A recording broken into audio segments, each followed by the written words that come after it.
Charlotte Whitmore sat in seat 1A of the sleek private jet as it lifted away from New York, bound for Los Angeles. The cabin around her was trimmed in polished wood and soft leather, every detail chosen to project power and control. She leaned back against the cream-colored headrest, her laptop open in front of her, a presentation glowing across the screen.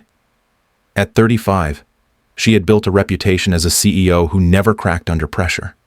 She was preparing to unveil her company's expansion into aerospace, a move that would make headlines and cement her image as a visionary. Her dress was a deep shade of red, tailored to perfection, with sharp lines that framed her presence like armor. Her hair was styled so not a strand was out of place. Even in the quiet hum of the cabin, she radiated authority, the kind of person who commanded rooms filled with men twice her age and wealth. Every keystroke was precise, every note memorized. She carried herself as if failure did not exist in her vocabulary. 3 rows back, in the less luxurious section of the plane, Jack Miller guided his daughter's small hand across the page of a puzzle book. At 37, his face carried the lines of someone who had worked hard and carried responsibility for longer than most. He wore a flannel shirt that had softened with years of washing, jeans faded from actual labor, and boots that told stories of long days in workshops rather than boardrooms. His hands were large, scarred from tools and machinery, yet gentle as they rested on his daughter's shoulder. Lily was 7 years old, her wide eyes filled with curiosity. She buckled her stuffed bear, Buddy, into the middle seat as if it too needed protection. The bear's fur was worn, one ear slightly bent. But in Lily's mind, Buddy was as important as any passenger. She explained with cheerful seriousness that Buddy had to stay safe in case the plane bumped. Jack smiled quietly at her logic, his patience steady and his focus entirely on her. Charlotte noticed none of this. To her, the back rows of the jet might as well have been invisible. She measured her worth in quarterly reports and acquisition targets, not in puzzle books or stuffed animals. For her, the trip was an extension of her empire. For Jack, it was simply a chance to bring his daughter on a rare journey together.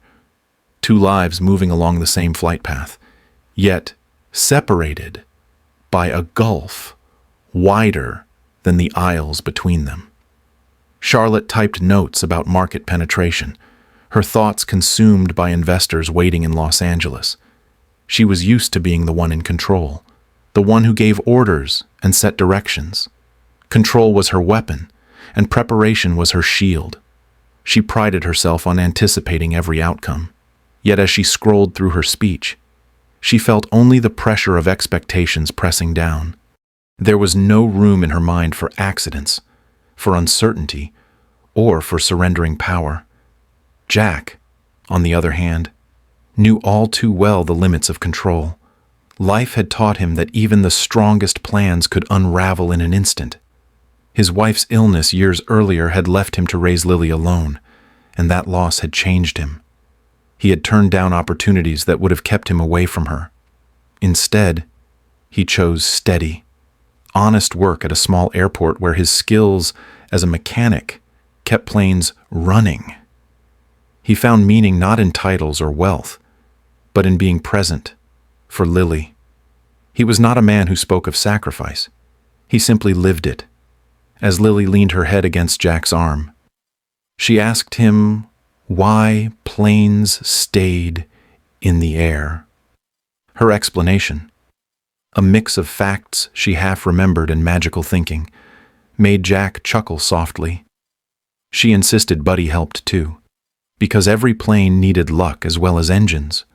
He nodded, letting her words stand, because to him, her belief was just as valuable as technical truth. Charlotte glanced up briefly as the plane hit a minor bump. She adjusted her laptop screen and returned to her notes without a flicker of emotion. Jack, meanwhile, instinctively checked Lily's seatbelt, tightening it gently without alarming her. The same event.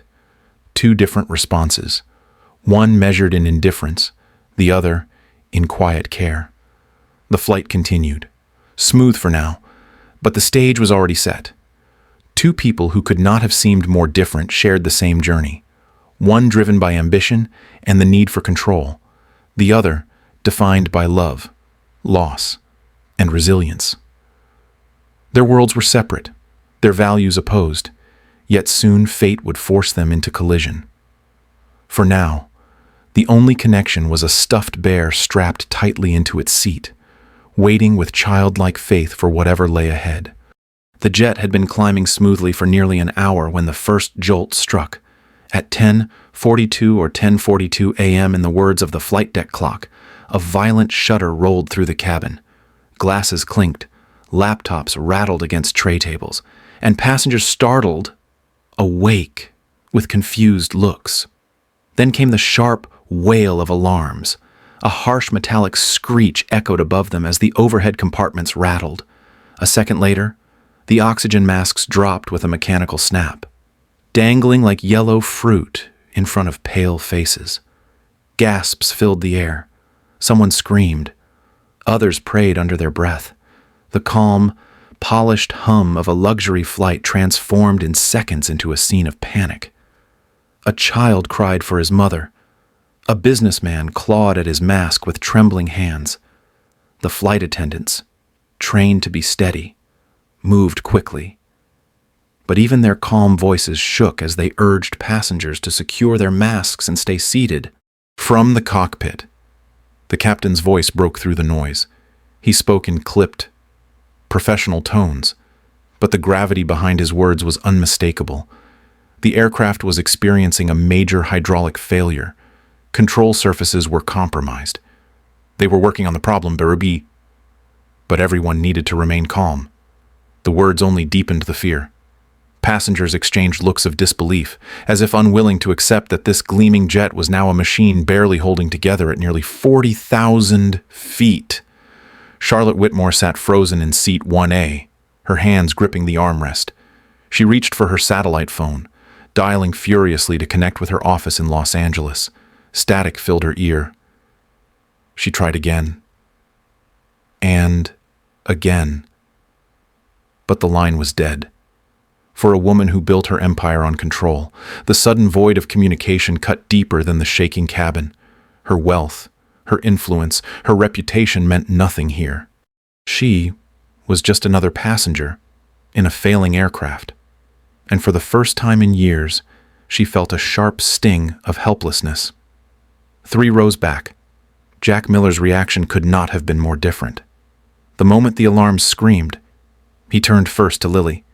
His movements were practiced, efficient.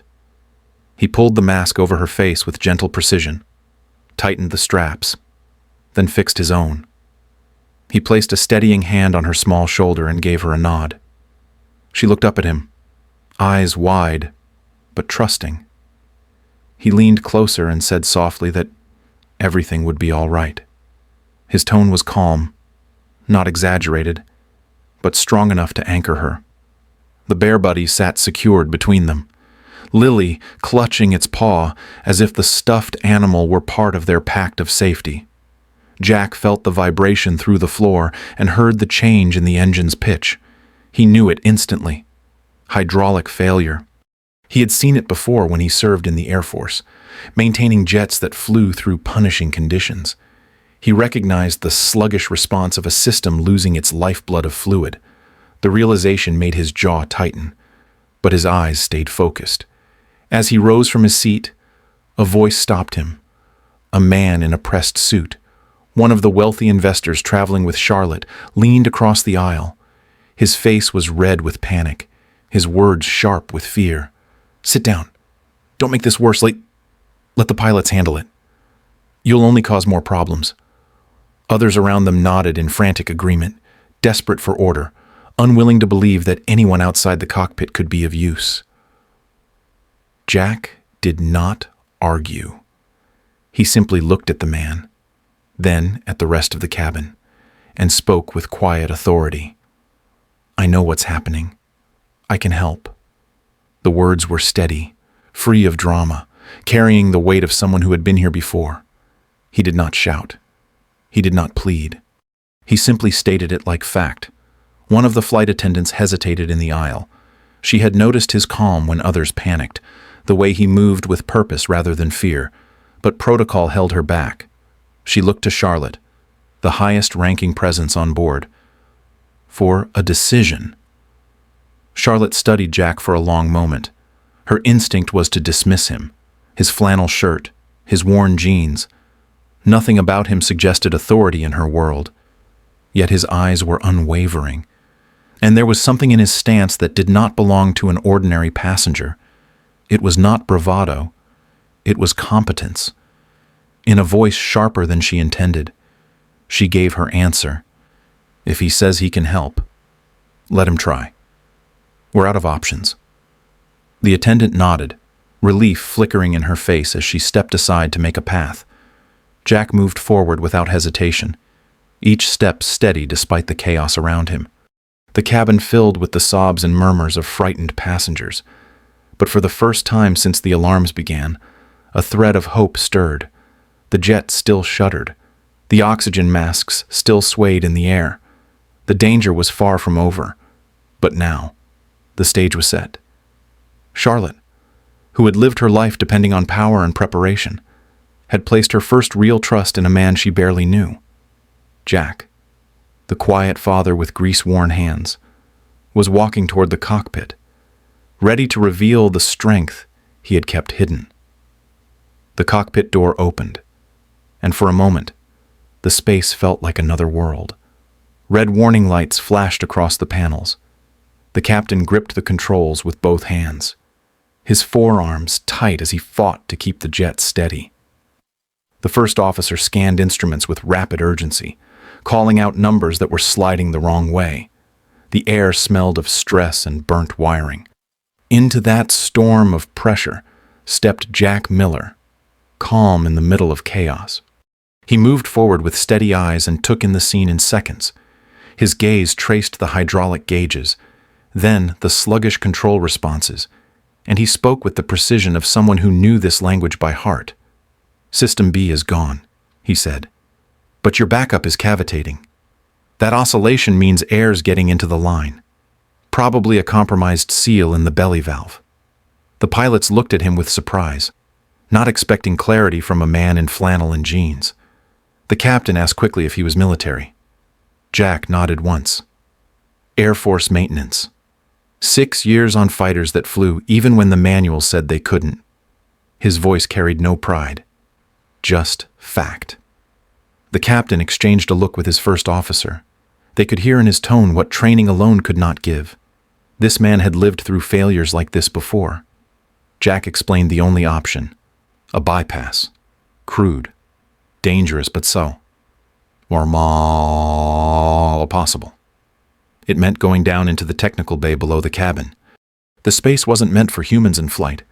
It was barely wide enough to crawl, with pipes and wiring packed like veins in a body. The heat often climbed above 100 degrees, and the smell of hydraulic fluid burned the lungs. The pilots hesitated, knowing how risky it was. Jack didn't. He simply asked for tape, ties, and anything that could serve as a seal. Minutes later, he was lowering himself into the darkness beneath the floor, the flight attendant bracing his legs until he found his footing on a narrow ledge. The roar of the engines vibrated through every panel. The metal edges sliced into his arms as he squeezed forward. Fluid sprayed in misty bursts, stinging the cuts and burning into his skin. Sweat rolled down his back, mixing with the grime until he was soaked.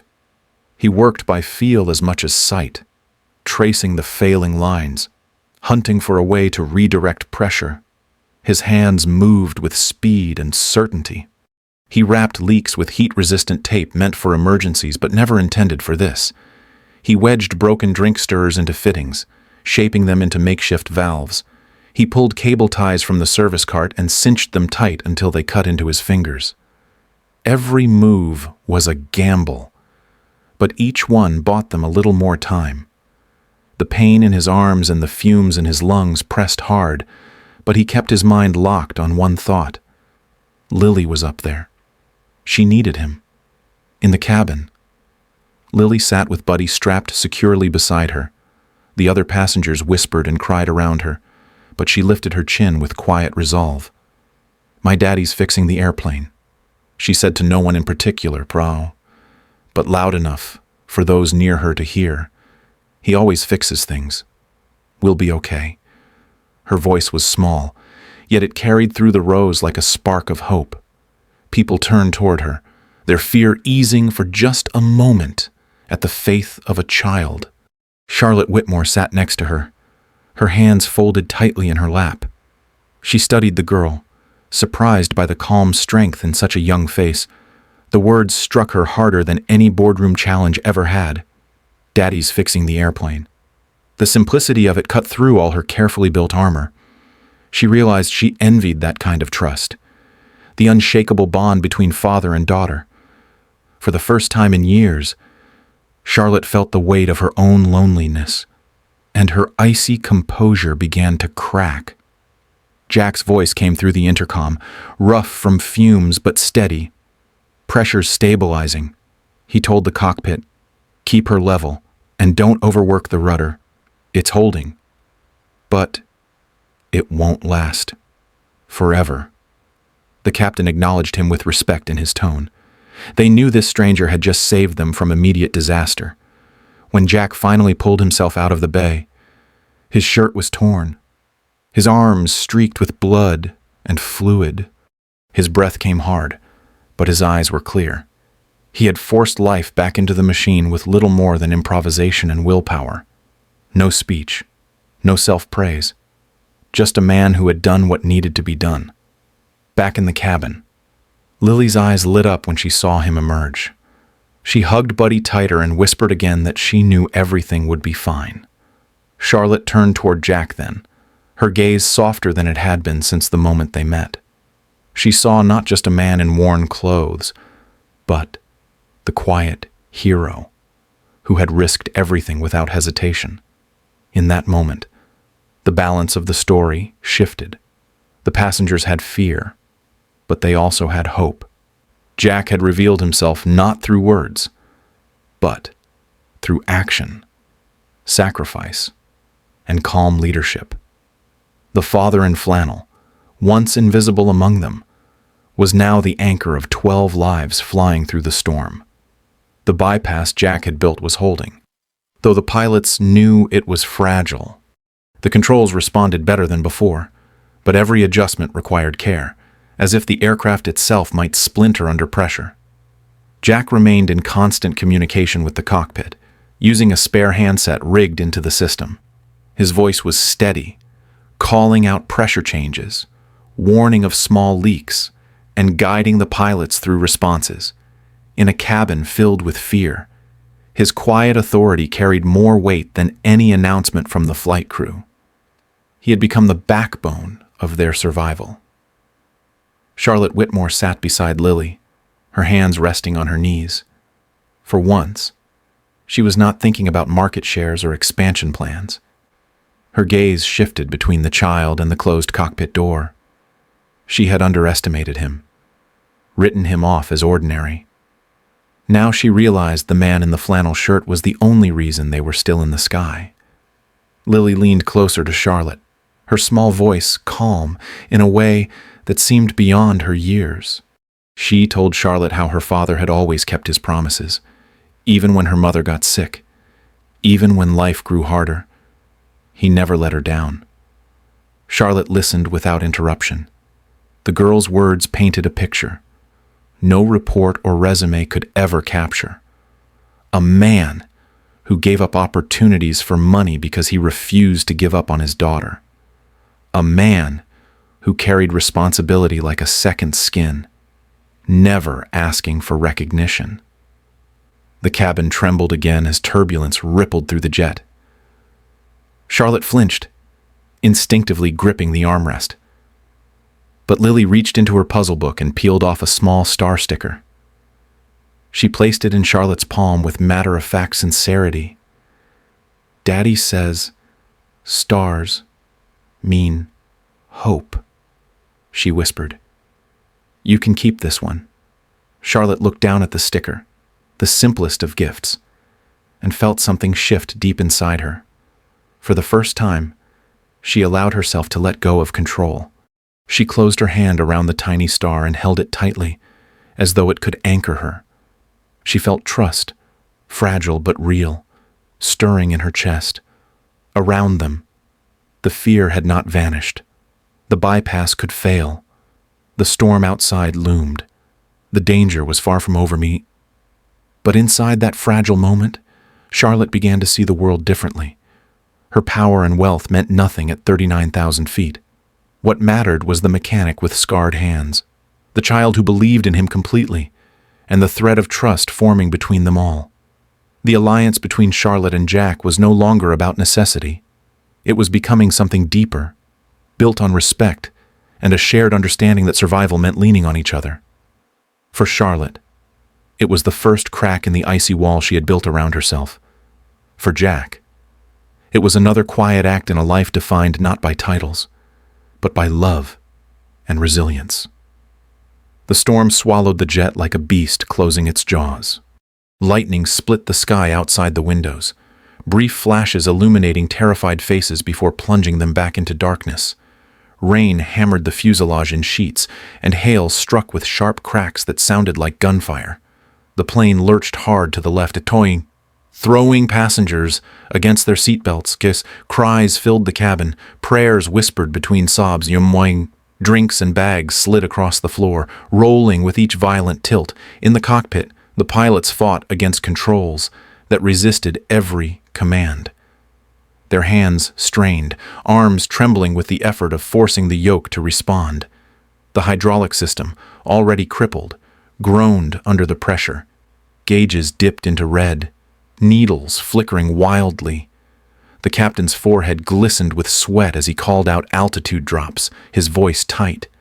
The first officer's fingers moved over switches, trying to compensate with engines, but the margin of error narrowed with each passing second. Jack Miller's voice cut through the storm of alarms and shouting, "Calm, precise, unwavering. Hold trim at -3. Cycle the backup pump in 5-second bursts. Don't let the rudder overcompensate." He spoke as if he were back in the Air Force, guiding pilots through battle damage repairs thousands of feet above ground. He braced himself against the floor near the bay, one hand pressing against the bypass he had built. Fluid seeped against his palm, hot and slick, but he held it there, refusing to let it give way. The cabin shook again as turbulence slammed them downward, oxygen masks swaying violently. Charlotte Whitmore gripped the armrest with both hands, her polished nails cutting into the leather. Her icy composure had already cracked. Now it shattered. She knew the truth with painful clarity. All her money, her titles, her power meant nothing. Their survival rested on the man she once dismissed as ordinary. She stared toward the cockpit door, her breath ragged, her heart racing, and realized she trusted him more than anyone she had ever known. Across the aisle, Lily clutched Buddy the bear tight to her chest. Her eyes stayed fixed on her father. Despite the chaos, she didn't cry. She whispered softly to the stuffed toy that Daddy was fixing everything, and Daddy never failed. Her faith steadied those close enough to hear her.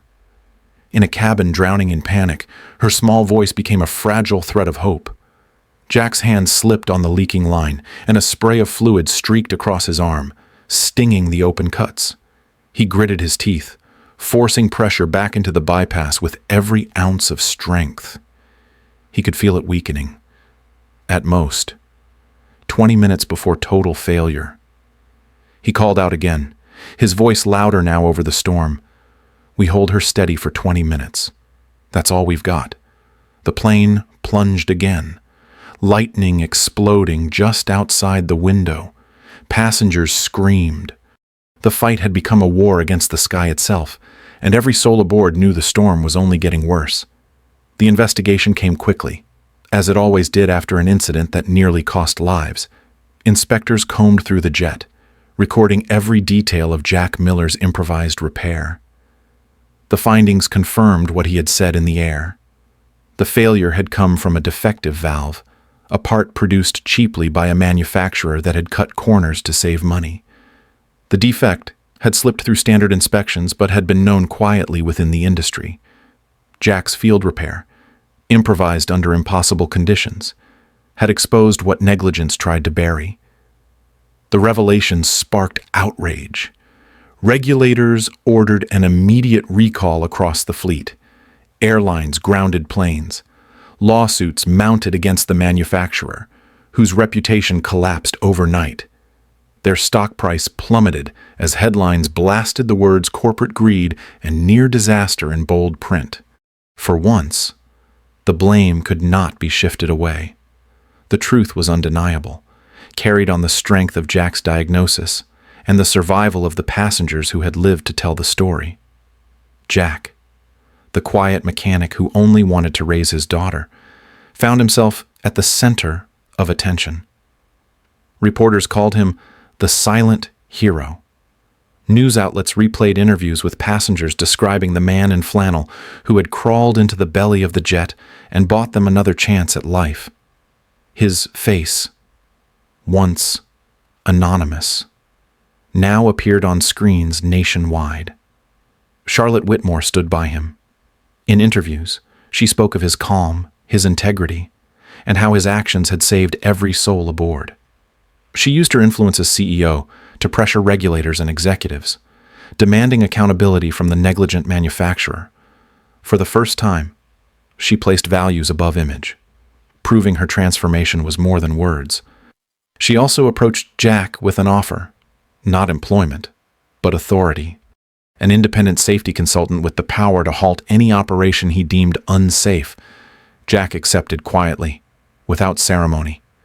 To the reporters who crowded him outside his modest workshop, he spoke with the same humility he had shown on the plane. Survival was not about one man. He reminded them. It was collective. The pilots who fought the storm, the crew who held their nerve, the passengers who trusted. That was why they were alive. His refusal to claim the spotlight only deepened the respect around him. Justice had been delivered, negligence punished. A hero recognized not for ego, but for sacrifice. The story of Jack Miller had become more than survival. It was a lesson in integrity, one the world would not forget. A year had passed since the day the sky nearly claimed them. In a quiet neighborhood garage, Jack Miller worked with a group of kids, showing them how to tighten bolts and read simple diagrams. The walls smelled faintly of oil and wood. Tools neatly hung in rows. For Jack, this was enough. He never wanted fame, only to give Lily a safe home and teach others what he knew. Lily stood at the workbench, a drawing spread proudly in front of her. She had sketched a hydraulic system with bold lines and labeled each part in her careful handwriting. At the top, she had written, "Hope Engine." Her eyes sparkled as she explained how it was stronger, safer, the kind of design that could stop another failure like the one they survived. Jack listened, pride soft in his expression, letting her words run freely. The garage door creaked, and Charlotte Whitmore stepped inside carrying a box of donuts and 2 coffees balanced in one hand. Her sharp suits and heels were gone. Ta! Today, she wore jeans and a simple sweater, her hair loose around her shoulders. She had driven herself without assistants or bodyguards. On her laptop back at the office, the little star sticker Lily gave her still held its place. A quiet reminder of what mattered most. Charlotte leaned down to see the drawing, smiling as Lily explained each detail. Jack watched them, the corners of his mouth lifting at the sight of his daughter teaching the woman who once commanded entire boardrooms. The 3 of them shared that afternoon together. Sunlight streaming through the dusty windows, the orange glow of sunset settling over the shop. It felt like closure, but also like a beginning. What bound them was more than survival.